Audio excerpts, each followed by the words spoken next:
चाहे कितनी भी मुश्किल क्यों ना हो। বর্তমানে সিনেমা জগতে ব্রুটাল এন্টারটেইনমেন্ট ছাড়া যেন সিনেমা হলগুলো একদমই চলছে না। চলুন জেনে নেওয়া যাক 2023 সালে মুক্তিপ্রাপ্ত সালার পার্ট 1-এর দ্বিতীয় পর্ব কবে আসছে। সালার পার্ট 1-এ আমরা দেখেছি দেবা তার বন্ধুর জন্য পুরো খানসারে কতটা ভয়াবহ ছড়িয়েছে। मैंने कहा था ना छोड़ना नहीं।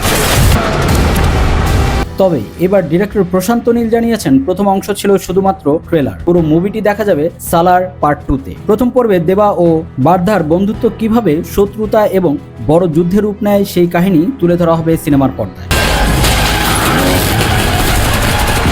वो उसे তা জানার জন্য হয়তো যেতে হবে সিনেমার বহু পেছনে। দেবার অতীতে কি ছিল, কিভাবে খানসার বানালেন এবং সবকিছু দেখানো হবে। কেন দেবাকে বিদ্রোহীদের নেতা বলা হয় তা এই পর্বে বিস্তারিত দেখানো হবে। সবকিছু মিলিয়ে বলা যায় এই সিনেমা বন্ধুর বিশ্বাসঘাতকতা ও ক্ষমতার লড়াই দেখা যাবে, যা সালার পার্ট 1-এর চেয়ে বড় পরিসরে দেখানো হবে। खानसार अब लाल होगा जब दो जिगरी दोस्त। এই সিনেমার মূল কাহিনী হতে যাচ্ছে খানসারের ক্ষমতা দখল এবং সৌরঙ্গ পার্বণের এক যোদ্ধার গল্প।